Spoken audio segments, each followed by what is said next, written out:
Sa inyo, ano yung biggest motivator nyo? So, paano ka na ma-motivate? Parang alam mo yung sinabi nila na live an easy life now, live a hard life later. As opposed to live a hard life now, live an easy life later. Parang ganun ako mag-isip.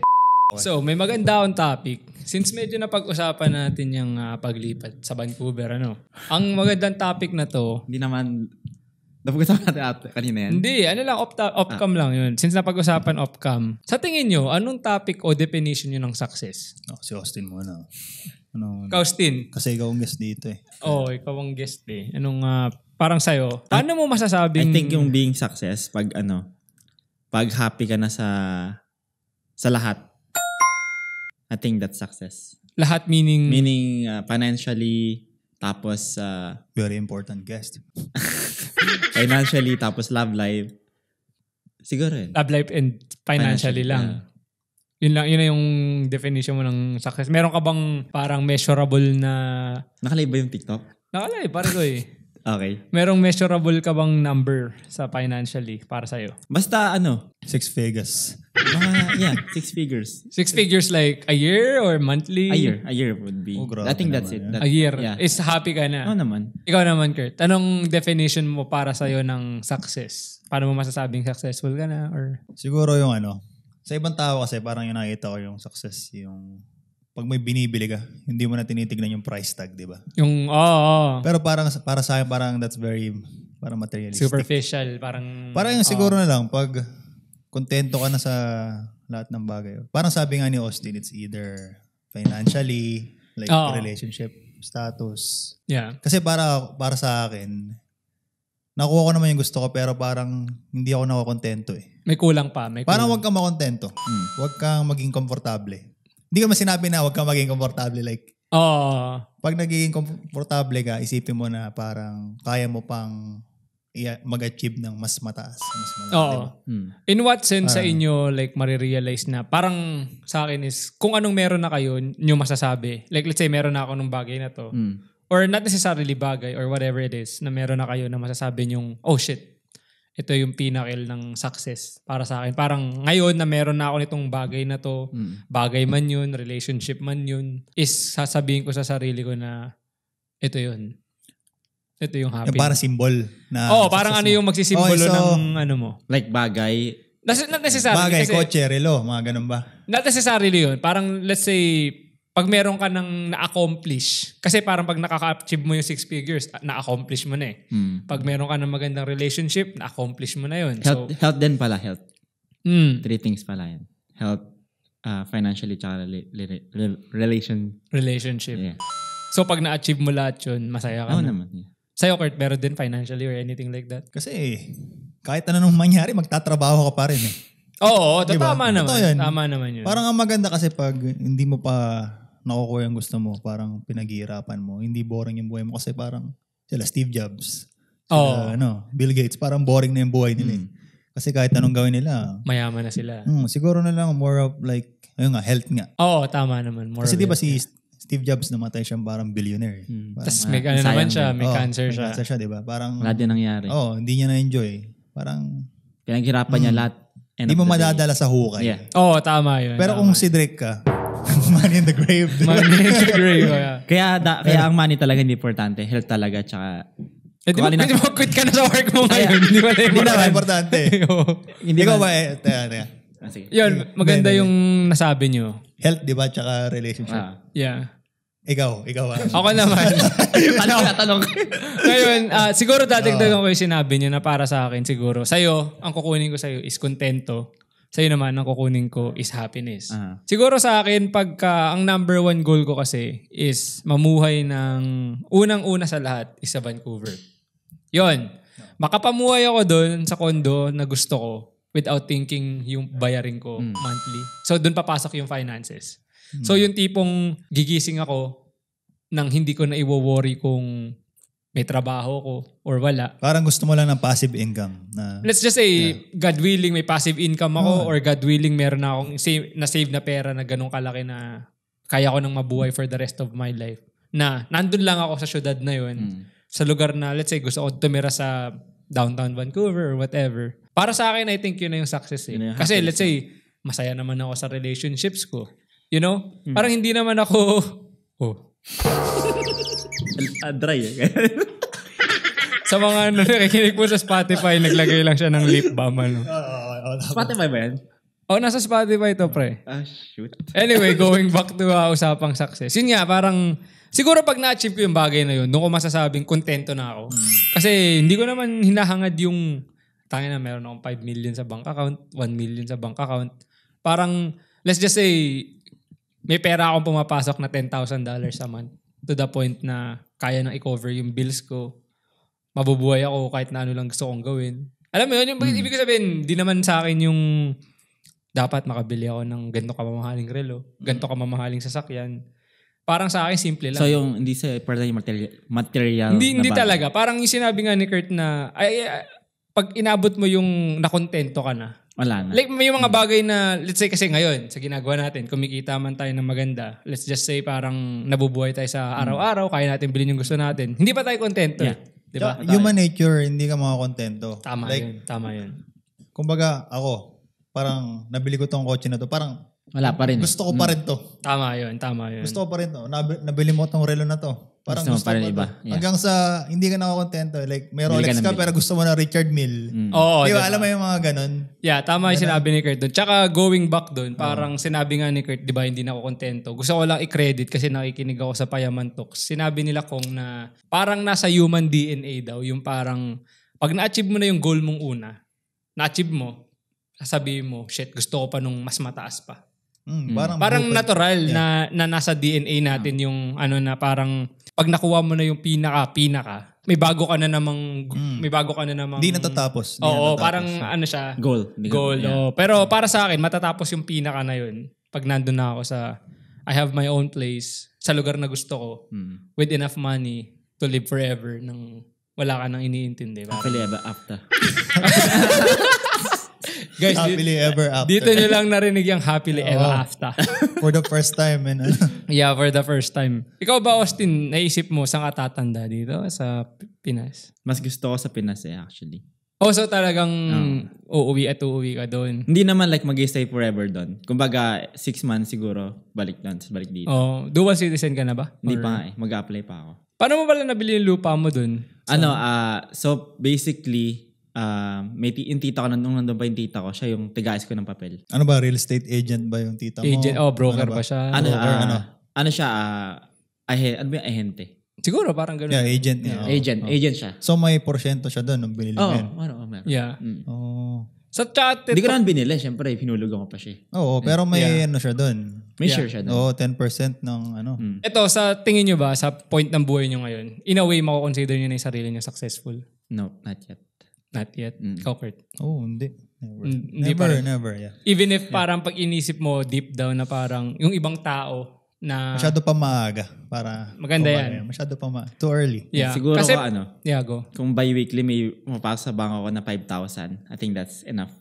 Okay, that's fair. Yun nga, parang $10,000 a month, di ba? That's good. Yeah. Kasi parang may sinabi lang ulit tulad nung sabi ko nga, narinig ko lang to sa Payaman Talks, parang maaring may isang tao na Pilipino na ang goal niya is maging bilyonaryo. Tapos namatay siya, meron siyang 999,999,999 pesos.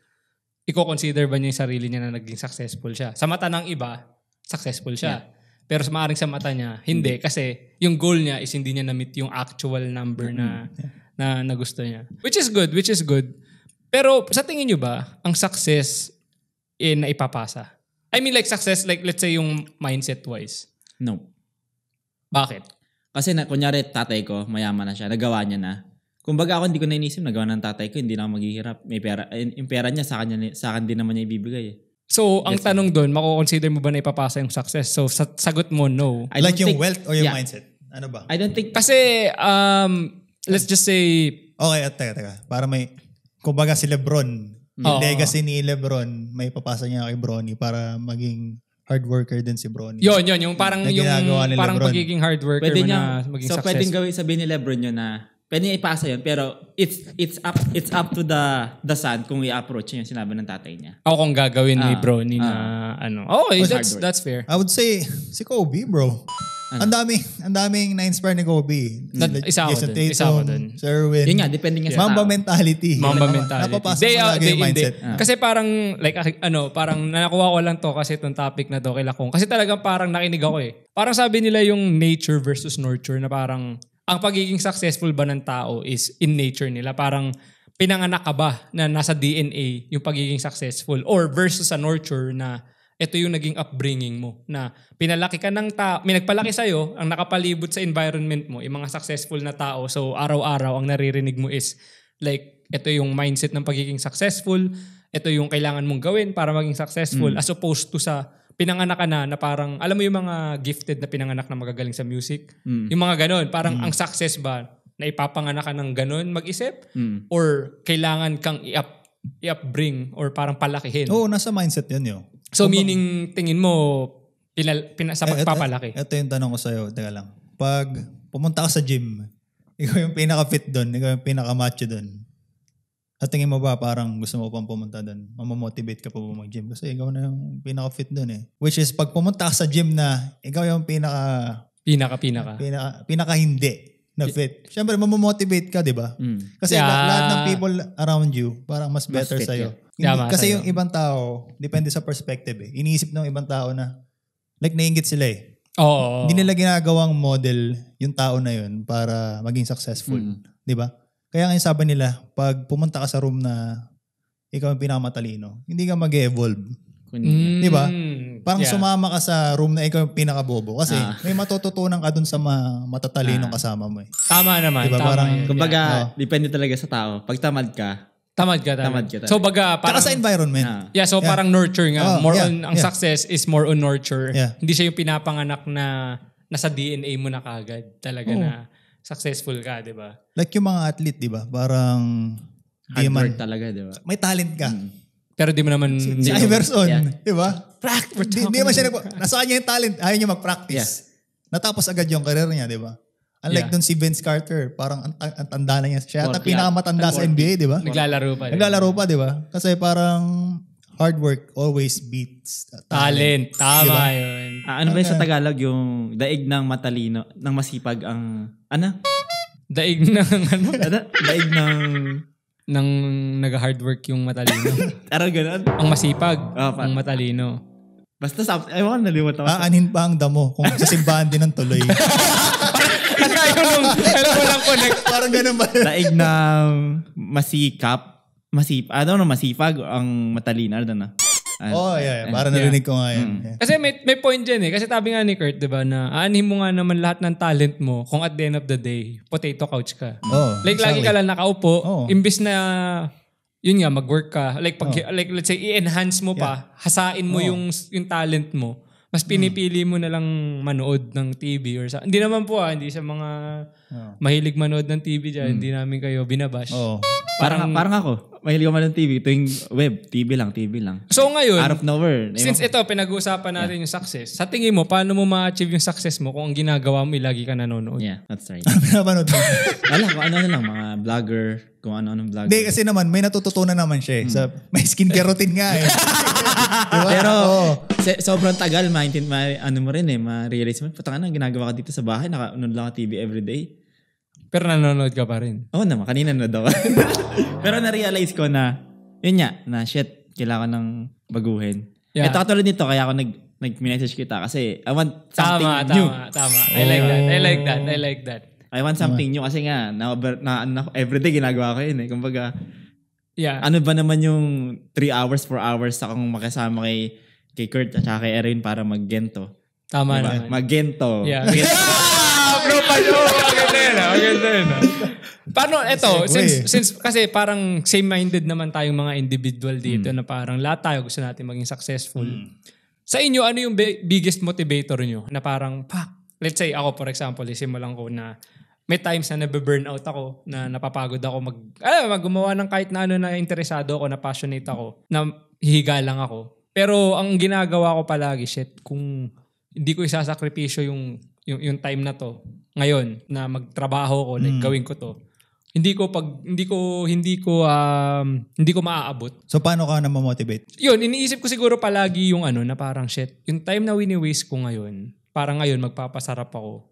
Pero ang resulta nun is hindi ko maaabot yung gusto ko yung success na gusto ko. Parang alam mo yung sinabi nila na live an easy life now, live a hard life later. As opposed to live a hard life now, live an easy life later. Parang ganun ako mag-isip. Parang lagi ko lang iniisip sa isip ko na minsan gusto ko na gusto ko mag-potato couch lang na 5 days a week, wala akong ginagawa. Pero nare-realize ko na parang wasted potential yun. Lagi. Hindi ko naman sinasabi yan kasi iba-iba ang katayuan ng trabaho ng bawat isa na may ganitong tao na pag nagtrabaho siya, talaga namang sobrang pagod siya sa maghapon sa trabaho na ang kaya na lang niyang gawin pag uwi is magpahinga. Parang gano'n. Gano'n ko pinupush yung sarili ko na parang, pre, ito ba gusto mo? Kung ito yung gusto mo talaga, pues kailangan mo tumayo. Kailangan mo na lang panindigan na pinili mo to. Kasi parang isa pa rin sa principle na naisip ko, this life didn't choose you, it chose this life. Yung ganon. Oo. Diba? Life didn't choose you. parang ganon. Alam mo yun? Parang sabi ko, puta, lahat naman tong mga camera na to, pag-i-edit, content, lahat siya pwede ko naman talikuran eh. Pero pinili ko maging content creator, pues, kailangan ko panindigan. Alam mo yung sinasabi ko? Kumbaga iniisip mo, ba't ka ba nagsimula? Yeah. Remember why you started, di ba? Di ba? So kung binaliwala mo lang lahat yun, yung oras na nasayang mo, di ba? Tama. Kaya parang yun yung nagmo-motivate sa kanya to keep going. Diba? Kayo, anong biggest motivator nyo pagka yung nandun kayo sa point na parang shit, napapagod din ako. Parang stop muna. No, to be honest ako, pag nandun talaga ako, nagpapahinga talaga ako. Yeah. Yun naman talaga. Normal lang yun eh. Guys, ayokong palabasin na hindi ako nagpapahinga. Totoo niya, nagpapahinga rin ako. Pero may times lang din talaga na pinupush ko rin talaga na minsan mag-push forward lang. Normal lang yun. Normal lang yung mapagod. Normal lang yung ma-burnout. Yeah. Pero ikaw, Stin. Papahinga din ako. Lagi nagpapahinga. Lagi Hindi, may point ba sa buhay mo na parang, tangin ang shit ng trabaho. Parang, you smell that? nang umalis. Oo naman. Do you smell that? Maraming, that's shit. Like, parang ang shitty ng mga work ko. Bully yung mga work ko. Like sa Toyota. Yun din yung naisip ko. Shout out sa Toyota. Toyota. Toyota.